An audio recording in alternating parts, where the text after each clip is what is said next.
Salve, salve amigos espectadores do ES Hoje, eu sou o Guga Gouveia e esse é o 5º episódio do Fé Pública, o programa que te ajuda a enxergar as principais notícias à luz do Evangelho de Jesus Cristo.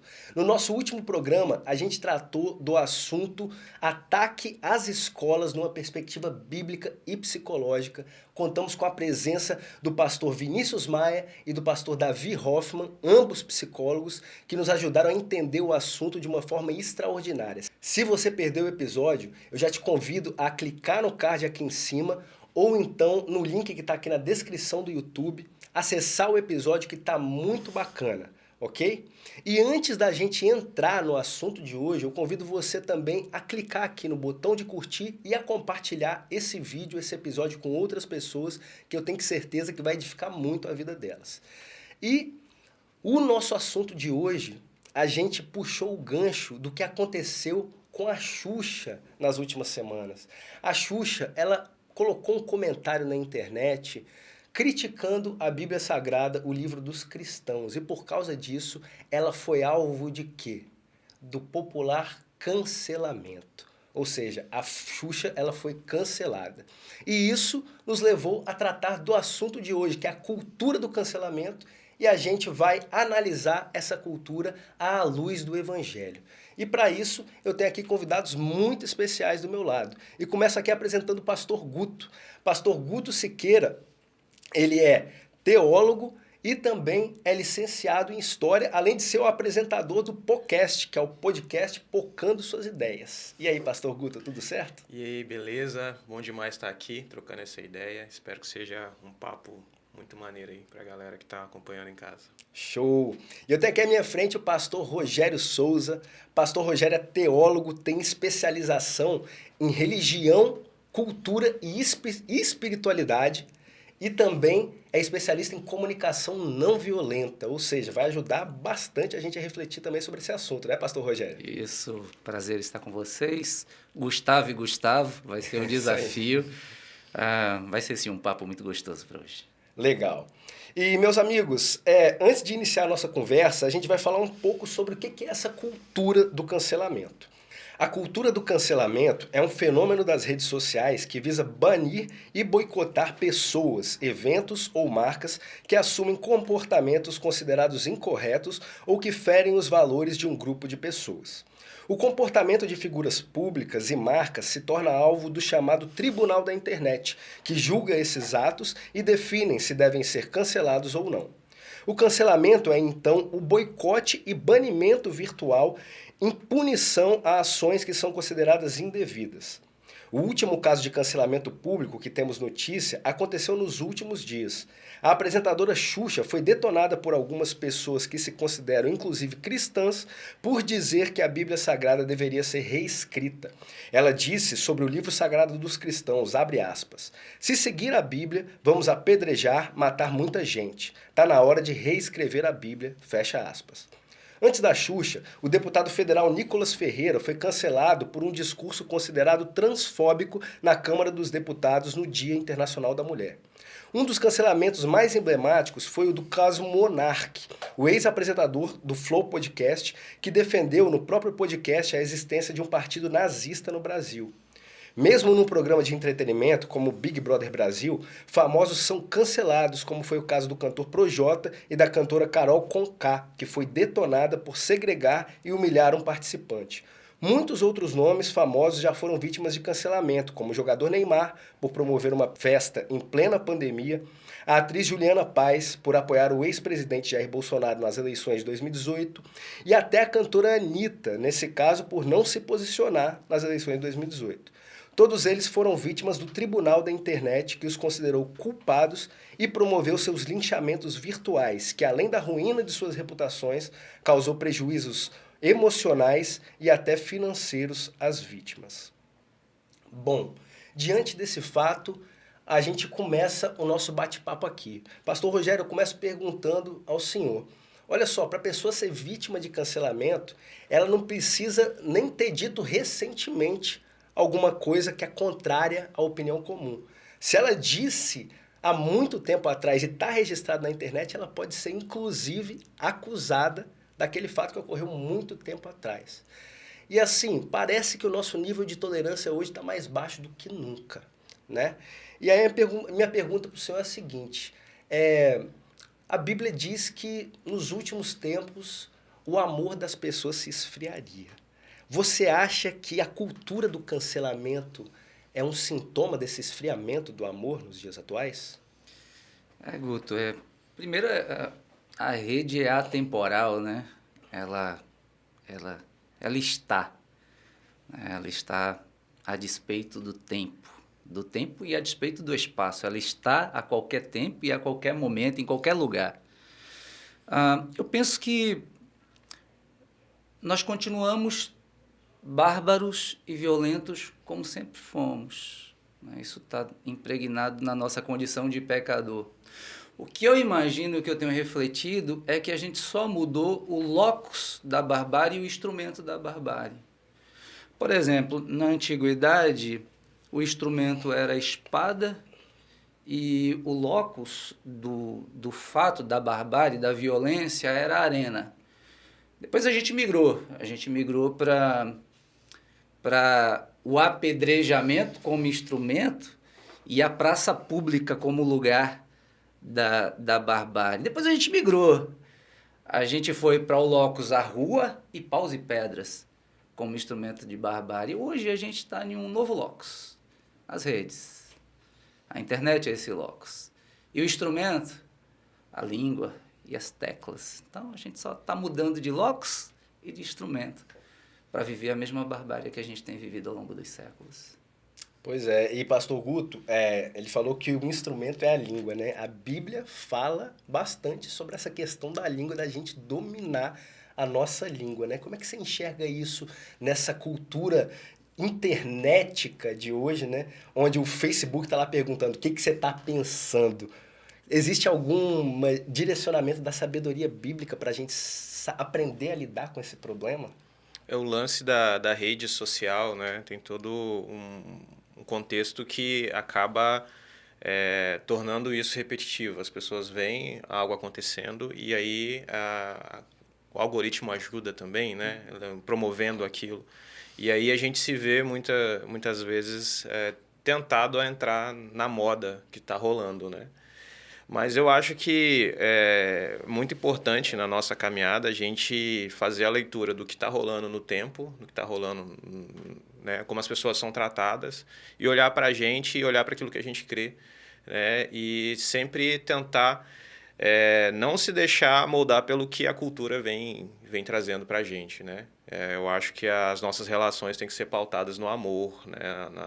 E esse amor não é algo romântico, mas algo de ação, no tratamento, né? Na forma que eu trato o outro. E aí a gente, nessa cultura que existe, né? O ódio é uma coisa que está muito... que está aí. O ódio tá solto na rede. E o Twitter, por exemplo, lá é permitido você odiar todo mundo, né? Então, eu acho que a gente tem que tomar muito cuidado com essa cultura do ódio, a cultura da raiva mesmo. É permitido odiar algumas pessoas e parece que quando alguém dá um vacilo, a gente tem a permissão de extravasar e botar para fora todas as nossas frustrações, canalizando naquela pessoa, né? Mas a gente tem que olhar aquela pessoa como um outro que está sujeito aos mesmos erros que a gente, né? E tentar olhar para aquela pessoa humanizando, né? À luz da Bíblia, a gente tem uma forma de lidar com o erro da pessoa, né? Tem algumas... tem um modus operandi ali, né? Eu acho que mais adiante a gente consegue entrar nessa... né? Como que a gente trata nessa questão, né? Quando o outro erra contigo, né? Porque não é se o outro erra contigo, é quando ele errar. Ele vai errar. Mas aí como que a gente vai tratar essa pessoa? Vai jogar ela fora? Parece que não há redenção para a pessoa que errou já era nessa cultura de internet, né? Então a gente tem que tomar muito cuidado com isso.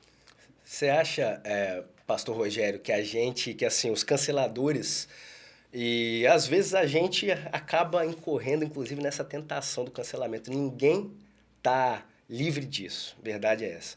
Mas você acha que essa cultura do cancelamento, as pessoas que promovem isso, elas precisariam fazer uma autocrítica de si mesmo? Porque elas julgam que elas nunca estariam do lado do cancelado. que eles nunca fariam aquele tipo de comentário, que eles nunca teriam aquele tipo de atitude.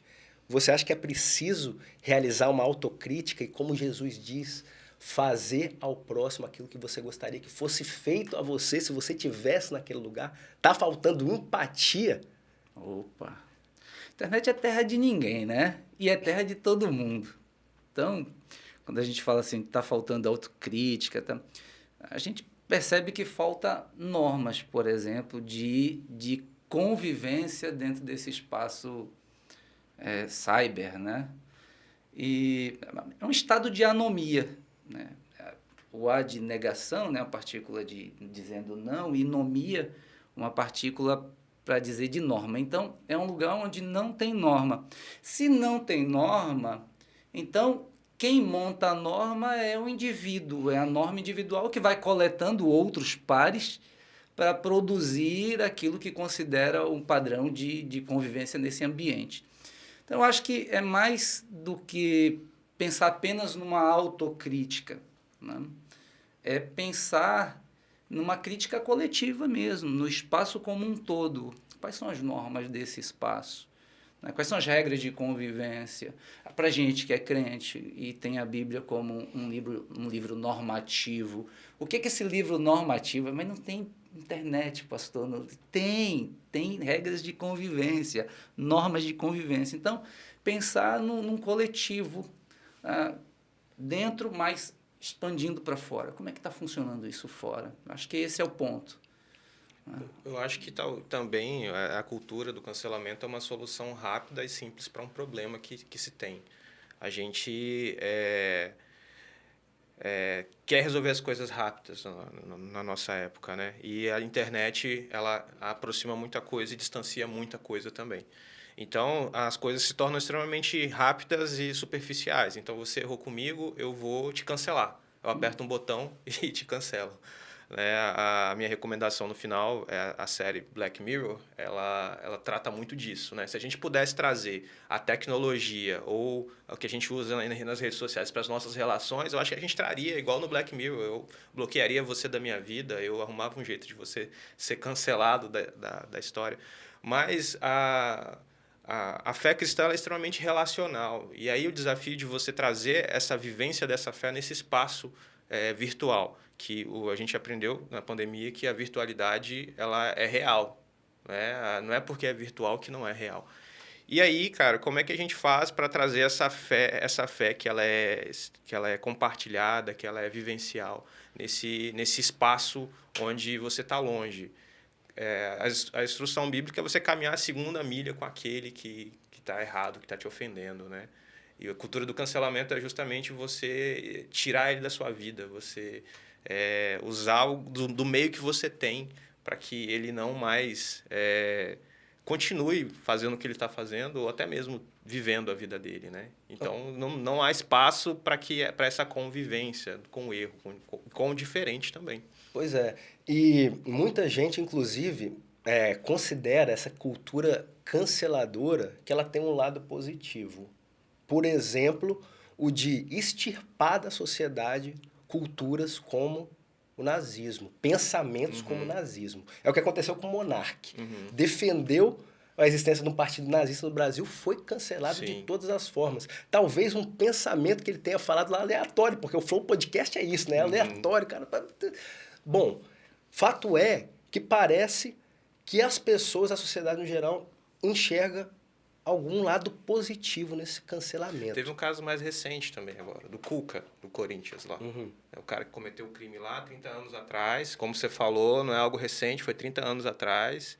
E aí houve toda uma reação, né? E o cara não está mais atuando como técnico do Corinthians. Pois é, então assim, o cancelamento, ele é uma violência também, né? Ele é uma violência porque ele provoca sofrimento emocional nas pessoas, ele provoca outros prejuízos na pessoa, prejuízos financeiros, prejuízos profissionais, prejuízos sociais no geral, né, pastor? Me vem sempre à mente, quando eu penso em cancelamento, a ética do coração de Jesus lá no Sermão do Monte, que enquanto a lei falava não mate, Jesus traz isso para o coração né? E fala que se você nutrir raiva de uma pessoa no coração, é como se você estivesse assassinando aquela pessoa, né? Então, assim, mesmo diante disso tudo, existe lado positivo na cultura do cancelamento, pastor Rogério? Acho que a gente tem que pensar em diferenciar, estabelecer limites com cancelar as pessoas. São coisas diferentes. Porque, claro, na vida a gente vai fazendo, vou me alvoroçar, mexer com psicanálise, a gente vai fazendo os cortes para o processo de amadurecimento do ser humano, que são necessários.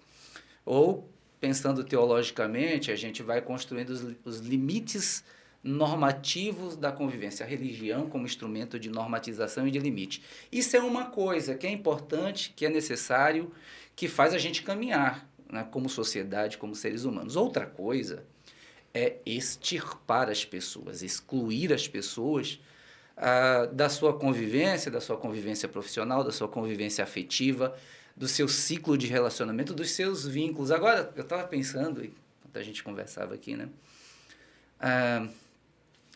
Antes da queda, Deus olha para toda a criação e ele vai dizendo que tudo que ele vai fazendo é bom. Isso é bom, isso é bom, isso é bom.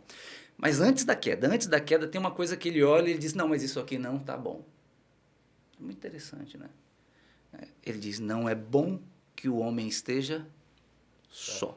A gente pega o texto e a gente trabalha como se o texto estivesse falando da relação de casamento. Está valendo, tudo bem, mas é muito mais que isso. O que ele está falando é, não é bom que esse indivíduo viva excluído. É necessário que haja convivência social. E aí, ao longo da história, a gente pode perceber, nas escrituras sagradas mesmo, que toda tentativa é de fazer com que o ser humano viva só. A cultura do cancelamento é só uma inovação desse modelo de tornar o indivíduo só, excluído, de tornar ele um Dalit, ou de tornar ele um leproso, de tornar ele um vagante na terra. Então, é uma nova estratégia para tornar aquilo que deveria ser bom, a convivência social, em algo ruim. Não é bom que a gente seja excluído.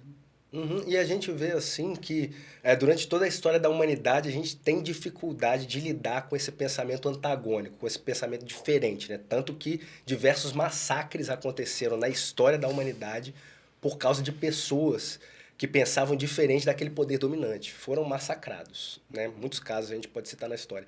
Mas assim, o que a Bíblia diz pra gente, Pastor Guto, sobre a convivência com essa pessoa diferente, a convivência com essa pessoa que pensa, inclusive, de uma forma completamente oposta, antagônica a nós? Então, cara, quando você quer dizer que a pessoa pensa de uma forma antagônica a nós, você diz o que? Você fala alguém que não é da fé cristã ou alguém que é da fé cristã que está ali discordando? Só para esclarecer para mim. Na verdade, eu não me atenho a essa pergunta nem exclusivamente a cristãos. Mas eu falando da vida. Da vida. Por exemplo, eu vou dar mais uma vez o exemplo do caso Monark. Um cara que pensa num partido nazista, ou seja, algo completamente oposto à nossa sociedade. Algo que a nossa sociedade cristã ocidental prega, por exemplo. Entendeu? Como conviver com esse tipo de pensamento. Com pessoas que defendem, por exemplo, a formação de um partido nazista. Com pessoas que têm pensamento nazistas, por exemplo. Cara, a minha leitura que eu faço das escrituras é de justiça, né? O cristão, o modo de vida dele é algo justo, é algo reto, tudo que é certo. O cristão, ele não pode compactuar, por exemplo, com alguém que fala, que normaliza o nazismo, por exemplo, né? É inconcebível isso. Eu acho que quem age dessa forma, ele tem que sofrer as penalidades da lei mesmo, e não dá para passar pano para isso, né? Então, naquilo que não fere a existência de ninguém, a gente pode discordar, a gente pode caminhar. Agora, naquilo que traz violência, eu creio que não é nem aquilo que a gente vai fazer enquanto a fé ali, não tem como. Eu de maneira alguma, eu estou autorizado a tirar a vida de alguém, a fazer justiça com as minhas próprias mãos, né? Eu posso discordar de você, eu posso sinalizar aquilo que eu penso, né? Em algum grau, essa cultura do cancelamento que impõe limites àquilo que é ruim é bom. né? Só que também eu não posso ultrapassar o limite de querer também privar a pessoa da própria vida dela, né? Isso aí já é outra coisa, não é justiça, excede a justiça. Agora, o cancelamento é solução para esse tipo de problema, para esse tipo de antagônico? Não. Eu creio muito na educação. Eu creio que a gente precisa conversar e se entender. Creio que é algo, além da esfera social, há também, né, a cultura. A gente precisa criar cultura, uma cultura boa. Né? E nas nossas relações a gente pode impor limites. Não, isso aqui não dá, isso não é aceitável no nosso meio. Então a gente precisa trabalhar nas comunidades que a gente está inserido para impor esses limites e ser claro na nossa comunicação, dizendo que não é aceitável de maneira alguma alguns comportamentos. Me permite, eu me lembrei agora enquanto eu ouvia, né, assim, as 3 estratégias malignas para provocar o mal, né? Que seria o poder, a pressa e o ruído. O ambiente da virtualidade é esse ambiente de muito poder, porque a gente nunca chegou em tanta gente de forma tão rápida. E então, todo mundo tem o poder da opinião ali, né? Pois é, então a gente empoderou todo mundo, o que não é ruim, não é ruim. Mas é tudo com muita pressa. Então a gente não dá um tempo para pensar no que a gente vai falar e a gente simplesmente larga. Por exemplo, da Xuxa, que larga uma coisa sobre Bíblia e com muita pressa a gente já responde sem considerar quem é que está falando. Ela não é uma teóloga, ela não. Então, fazer todas as considerações a partir da fala dela. Questão do monarca. Pode ter um partido nazista. E aí, com muita pressa, a gente responde tomado de ódio, porque, mas calma, ele não pensou em tudo que contém dentro de um partido nazista. Via de regra, então, a gente viu recentemente, na nossa história recente do país, na história recente, inclusive, da corrida eleitoral, e aí eu vou tocar na nossa fé de novo, cristãos defendendo regimes canceladores, certo? A gente também tem, às vezes, e aí eu vou fazer autocrítica, uma mídia que é canceladora. A gente, às vezes, tem empresas que são canceladoras. Existe respaldo bíblico para o cristão apoiar esse tipo de governo, esse tipo de mídia, esse tipo de empresa que é canceladora?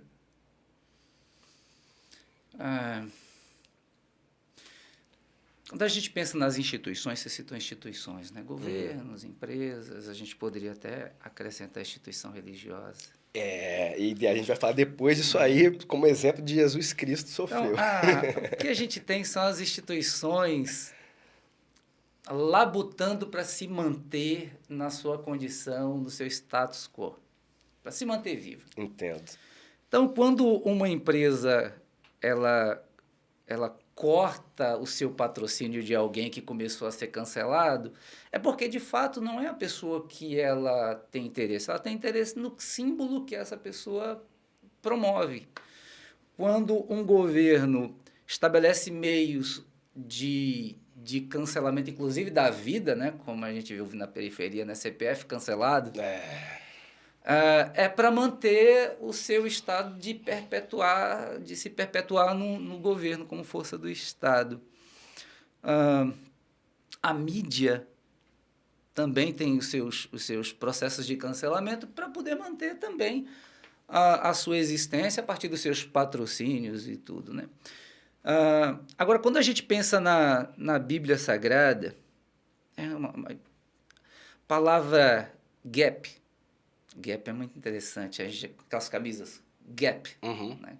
Gap era uma palavra que foi retirada da tradição das escrituras sagradas na Inglaterra para falar sobre o espaço de um vagão para o outro de um trem. Então, entre um vagão tem um gap. Outro vagão, um gap. É separado. Então, esse vagão está separado deste outro vagão. Quando tem na camisa Gap, chega para lá. Não encosta, não. Mas a Bíblia fala de ágape. Ágape. Esse A é não. Não. Por exemplo, anormal. Normal. Anormal, não normal. Ágape aproxima. Não se distancia. Não cria intervalos. Seria esse o amor? Na proposta de Jesus, não é afastar e cancelar, é aproximar. Interessante. O Senhor está juntando um povo de toda língua, tribo e nação. Ele não está segregando, ele está juntando. Então, a instituição bíblica, a instituição de Jesus, eu nem gosto de chamar de instituição, mas o movimento de Jesus vai num caminho contrário a isso, né? Contracultural. Contracultural. E justamente por causa dessa palavra contracultural, eu vou fazer uma outra pergunta. Porque o cristão, ao viver os valores de Jesus, ele é naturalmente contracultural. E sendo contracultural, ele vai ter muitas opiniões antagônicas às opiniões dominantes. E aí, o cristão ele vai ser necessariamente cancelado nessa sociedade, Pastor Guto? Pode ser que sim. Pode ser que sim. Tem um caso, tem um personagem que eu gosto muito, é um teólogo alemão, um pastor, Dietrich Bonhoeffer, não sei falar, meu alemão é horrível. Rapaz, depois eu ler aquele livro Discipulado, ele mudou a minha vida. O que acontece? Bonhoeffer é cancelado, porque ele atuava ajudando judeus a fugirem do cancelamento de Hitler, né? Do genocídio que a gente vê ali em Auschwitz e em outros campos de concentrações. E Bonhoeffer, ele era esse ativista. Tem até um filme, uma indicação, já estou dando uma indicação aqui, O Agente da Graça. Procura lá no YouTube que tem esse filme, que conta a história de Bonhoeffer. É mesmo? Não sabia. Olha. E aí o Bonhoeffer, ele é esse agente que é pastor, em algum momento ele se desliga da igreja, porque a própria igreja estava contaminada, né, com os ideais do nazismo, e ele começa a agir contra esse poder dominante que existia ali. Então, o Bonhoeffer ele é preso e é morto dias antes da Segunda Guerra terminar. É até algo assim, que a gente que acompanha a biografia dele fica, não, mas por que ele foi morto, né? E quando ele é pego para ser executado, ele levanta tranquilamente, faz sua última prece e ali ele é executado, né? Então, Tim Keller também, ele diz que Jesus ele foi crucificado não porque ele era uma boa pessoa. A gente não crucifica pessoas boas, mas porque ele era uma ameaça para aquele sistema que existia ali. Então, se você vive num mundo que jaz no maligno, com você fazer coisas boas, você se torna uma ameaça, você coloca em evidência a maldade que existe ali. Então, pode ser que você seja cancelado. Jesus foi cancelado, você não é melhor do que Jesus. Então, estamos correndo um grande risco, inclusive, de conversar aqui. Eu pensei em outros teólogos do período de Bonhoeffer, que eu não vou citar por medo de ser cancelado. Tá certo. Então, tipo assim, como o nosso Senhor foi cancelado, a gente pode esperar também ser cancelado. Isso aí. É uma expressão dessa cultura, né? O espírito desse tempo. Uhum. Agora, me corrijam se eu estiver errado, mas parece que Jesus também cancelou. Parece que ele cancelou os vendilhões do templo e parece que ele cancelou as autoridades religiosas de sua época. Não um cancelamento como a gente fala, um cancelamento de ódio, mas um cancelamento de mostrar a eles que eles estavam completamente errados. Mas assim, Guga, na igreja existe disciplina, né? Em todo momento da existência da igreja, algumas pessoas foram tiradas da comunhão, desconsideradas da comunhão. Só que esse tirar da comunhão, ela tem algumas fases antes. Jesus, antes de chegar nesses vendilhões do templo, quantas vezes ele tentou receber, foi na casa de trocou ideia, recebeu as perguntas, contou história, parábolas para os caras, e os caras continuaram, né? Então, a própria disciplina cristã, ela tem as suas etapas, né? E ela não é baseada no ódio pelo simples desejo de extirpar a existência desse ser que cometeu a audácia de errar. Não é unilateral. Não. Primeiro, Mateus 18, 15. Vai e fala com o teu irmão se ele pecou contra você. Ele não te ouviu? Chama mais 2. Troca ideia com ele, tenta convencer o cara, tenta mostrar o erro pro cara. Ele não ouviu? Vai e fala com a comunidade. Se ele não ouvir a comunidade, trata ele como se ele não fizesse parte dessa comunidade, porque ele fez algo ali que está ferindo essa comunidade e aí diz completamente contra aquilo que essa comunidade diz crer. Só que tem umas etapas, né? Jesus cancela, só que Jesus, antes ele caminha com esses caras, né? Jerusalém, Jerusalém, quantas vezes eu quis ajuntar vocês como a galinha ajunta os pintinhos, né? Agora eu fiquei pensando também, já fazendo revisão desse texto mesmo, de Mateus 18, e de fato eu não considero que Jesus cancelou ninguém. Ele exortou muita gente. Tá? Exortar faz parte do processo da vida mesmo, né? Eu disse que tem os processos que são comuns e normativos. Mas, por exemplo, quando a gente pensa nesse texto, que é o texto principal da disciplina na igreja, e a gente diz que chega no momento cirúrgico, do corte, eu acho que a gente pode pensar também de outra forma. Porque o texto termina assim, então trate-o como publicano e pecador. Certo? Como é que Jesus, que é quem está falando o texto, tratava publicano e pecador? Aí a gente volta, por exemplo, ele está sentado à mesa com publicanos e pecadores. Então não é que Jesus cirurgicamente cortava os caras da comunidade. Não, ele trazia para a mesa e vamos continuar. Vamos dar uma atenção maior. Né? Não é tirar, não é cancelar, vamos ofertar uma atenção maior para esse indivíduo que não entendeu como é uma vida comunitária. Né? Outro exemplo legal que a gente pode pensar é Salmo 23. Longânimo, né? Longânimo. Isso, com paciência, vamos conversar. Salmo 23 nos ajuda. O Davi, lá para as tantas, ele diz assim, prepara-me uma mesa na presença dos meus inimigos. Para que a gente prepara uma mesa? É juntar pessoas, né? Então ele está dizendo, Senhor, coloca os meus inimigos na mesa, eu quero ter um papo com eles. Inclusive, unge a minha cabeça, me ajuda a discernir isso. Faz o meu cálice transbordar. Cálice transbordando, se oferta cálice para quem? Então, a proposta bíblica sempre é de reconciliação. Nunca é de ruptura. Ruptura é fruto do pecado. Então, o Senhor veio reconciliar todas as coisas, e nós somos os filhos da reconciliação, a nossa missão é reconciliar. Então, acho que não tem espaço para a nossa caminhada de cortar e cancelar pessoas. Certo. Agora a gente já se aproxima do fim do nosso programa. Infelizmente, a gente tem muito pouco tempo para trocar essa ideia, mas é por isso também que daqui a pouco eu vou perguntar para vocês as dicas que vocês vão abençoar os nossos espectadores para que eles possam se aprofundar nesse tema. Mas uma última pergunta para vocês. Qual que é a dica para os dois que vocês dão para os cristãos, aqueles que verdadeiramente amam a Jesus, para que eles não incorram nesse pecado do cancelamento, para que eles não caiam nessa tentação de cancelar pessoas, sobretudo no mundo online? Eu acho que, como o pastor falou, não tenha pressa para julgar as pessoas. Pegou a minha dica. Desculpa, cara. Eu acho que é uma tentação muito grande de você falar sobre tudo, de ter uma opinião sobre tudo. Né? Esse negócio, hoje eu nem acompanho mais esses cancelamentos. Né? Eu sei que a Xuxa rolou uma treta, eu vi ali no Twitter, tô falando da Xuxa, beleza. Aí depois é outra pessoa. Cara, toda semana é alguém, todo dia é alguém. Né? Então, não tenha pressa. Se você conhece a pessoa, se você tem a oportunidade de conversar, chega, troca uma ideia. Tem casos, né, de um cara da bolha crente que foi cancelado lá atrás, que alguém chegou para trocar ideia com ele, hoje o cara está produzindo bem aí. Então, não tenha pressa, não.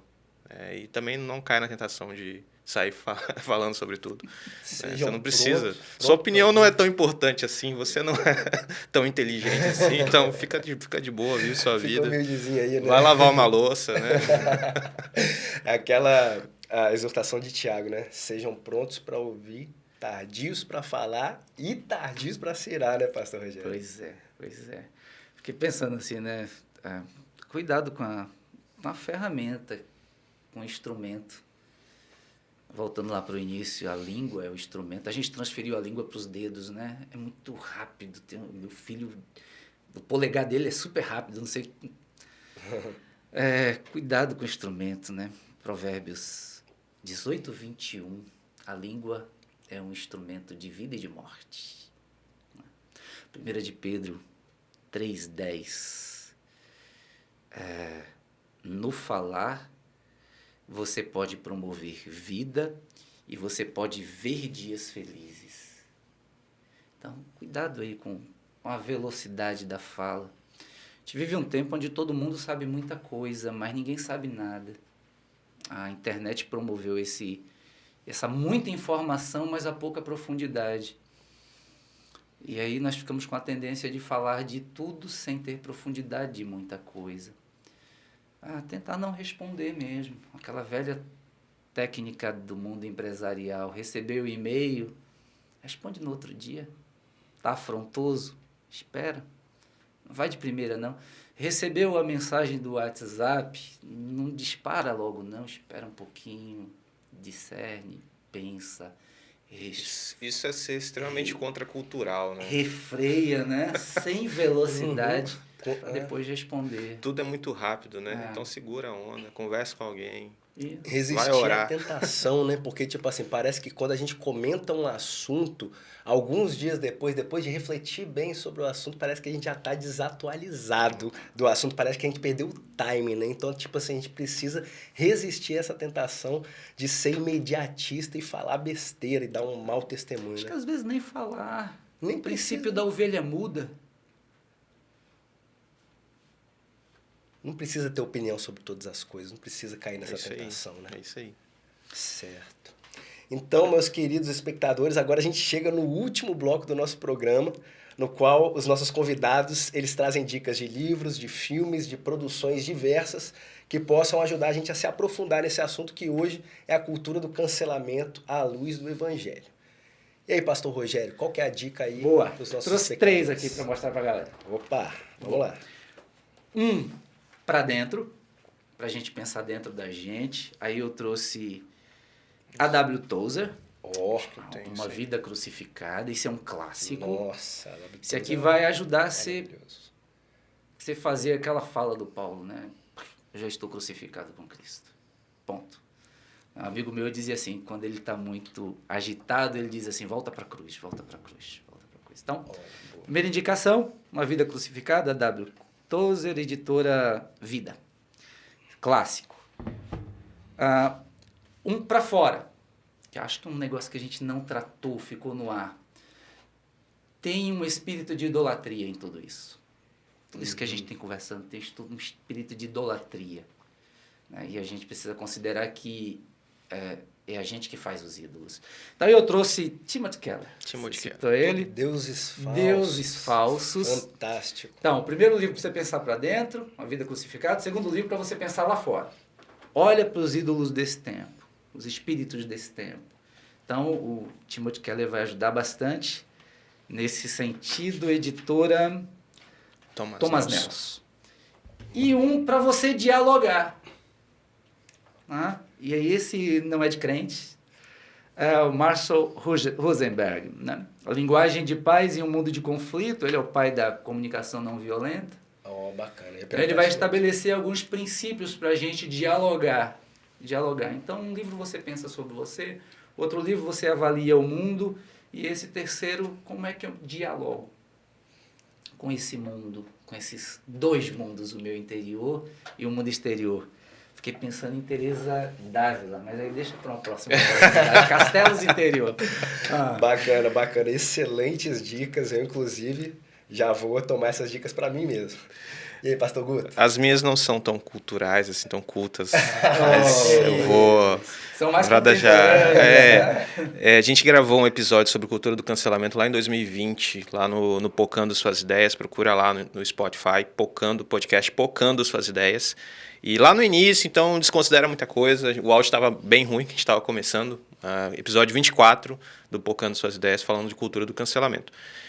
O que eu já falei aqui, o Agente da Graça, de Dietrich Bonhoeffer, muito bom. Você vê aí um cara extremamente contracultural, num contexto extremamente hostil. Agente da Graça é um filme, né? É um filme. Uhum. E um episódio da série Black Mirror, Hated in the Nation, Odiados da Nação, terceira temporada, episódio 6. Black Mirror, terceira temporada, episódio 6. Você vai entender muita coisa do que a gente está falando aqui, uma abordagem bem legal sobre o tema. Bacana demais. Eu quero agradecer pastor Guto, pastor Rogério, pela presença de vocês aqui no programa. Muito abençoado, tá? Muito obrigado, Deus continue abençoando a vida de vocês. E dizer para você, nosso espectador, também agradecer pela sua presença, pela sua audiência. A gente volta no dia 17 de maio com um novo episódio. Na verdade, é o último episódio da nossa primeira temporada do Fé Pública. Depois a gente vai ter um hiato e volta mais pra frente. Mas no dia 17 de maio a gente está de volta às 20 horas no YouTube do ES Hoje. Então é isso, meus amigos. Fiquem com Deus, fiquem na graça e na paz de Jesus e até o próximo Fé Pública.